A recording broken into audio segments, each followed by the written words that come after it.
Bayangin deh, banyak orang pengen keuangan mereka aman. Tapi di saat yang sama, mereka nggak sadar kalau sebenarnya justru mereka sendiri yang ngerusak keuangannya.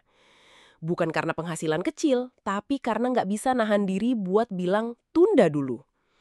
Padahal kunci finansial aman itu bukan cuma cari duit lebih banyak, tapi juga bisa ngontrol diri. Makanya di video ini gue mau kasih tahu 10 hal yang kalau kamu bisa tunda, hidup lu bakal lebih tenang dan keuangan lu jauh lebih sehat. Ingat ya, ini bukan soal melarang, tapi soal timing. Karena kalau waktunya salah, dampaknya bisa fatal. Yang pertama, tunda beli gadget baru tiap kali keluar seri terbaru. Gue tahu banget, ini penyakit banyak orang. Tiap kali ada iPhone baru launching, rame banget antri di mall. Padahal kalau lo lihat, bedanya sama seri sebelumnya tipis banget. Kamera lebih jernih dikit, fitur baru yang kadang nggak kepakai juga. Ada data dari Statista, rata-rata umur pemakaian smartphone di dunia itu 2 sampai 3 tahun. Tapi di Indonesia banyak banget yang ganti tiap tahun. Bahkan ada yang 6 bulan sekali. Lu bayangin, kalau HP harganya 15 juta dan lo ganti tiap tahun, dalam 5 tahun duit yang kebuang bisa 75 juta. Buat apa? Buat gengsi doang. Padahal kalau duit segitu dipakai buat investasi reksadana saham dengan return rata-rata 10% setahun, dalam 5 tahun bisa berkembang jadi hampir 120 juta. Jadi kalau HP lu masih bagus, masih bisa dipakai, ya tunda dulu beli yang baru. Kedua, tunda naikin gaya hidup setelah gaji naik. Ini yang sering bikin orang gagal kaya. Gajinya naik, tapi tabungannya nggak nambah. Kenapa? Karena tiap gaji naik, gaya hidup juga ikut naik. Dulu naik motor, sekarang harus mobil. Dulu makan warteg, sekarang harus restoran mahal. Dulu ngontrak murah, sekarang harus apartemen. Itu namanya lifestyle inflation.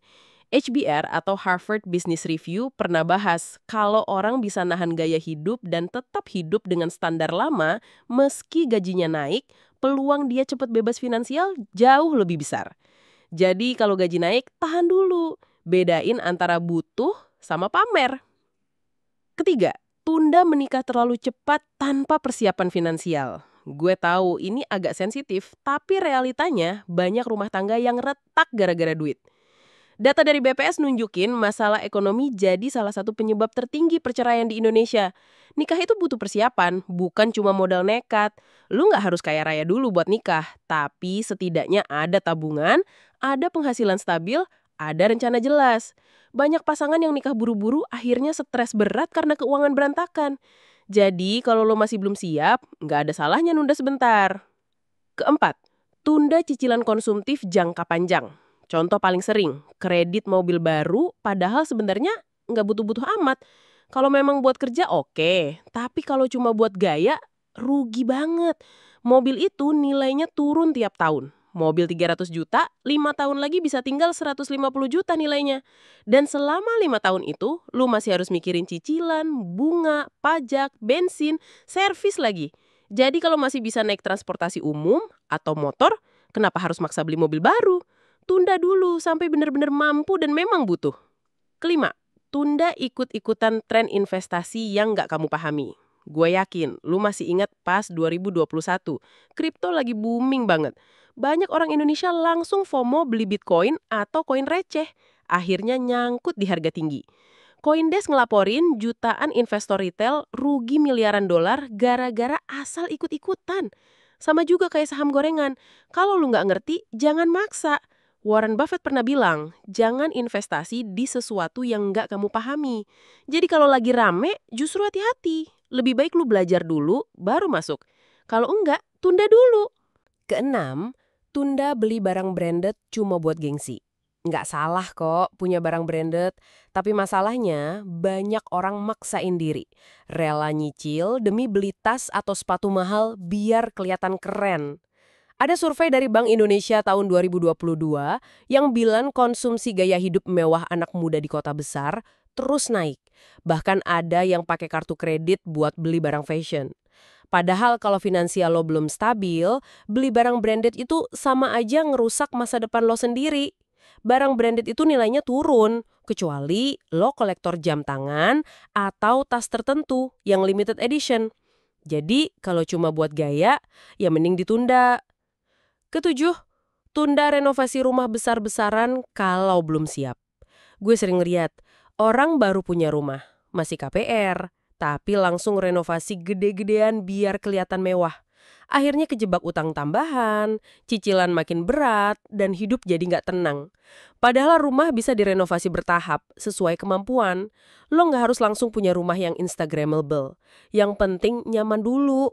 Kalau finansial udah stabil, baru lo bisa mikirin renovasi besar.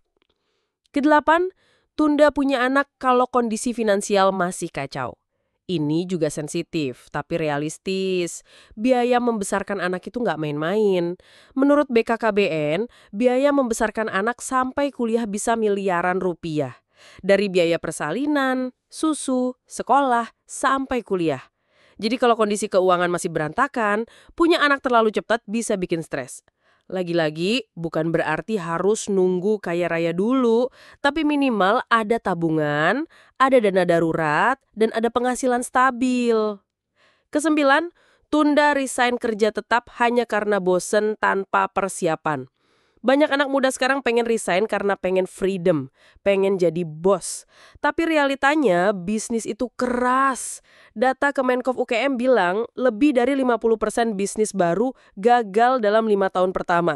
Jadi kalau lo resign tanpa ada dana darurat atau tabungan minimal 6-12 bulan pengeluaran, itu sama aja lompat ke jurang. Kalau bosan kerjaan nggak masalah, tapi siapin dulu pondasi finansialnya. Jangan buru-buru. Dan yang ke-10, tunda belanja impulsif karena emosi. Ini paling sering bikin bocor. Lagi stres, belanja. Lagi bete, belanja. Lagi seneng, belanja.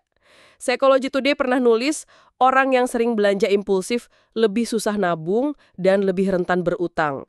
Cara paling gampang buat tahan impulsif itu, kasih jeda 24 jam sebelum beli sesuatu. Kalau besoknya masih pengen, berarti memang butuh.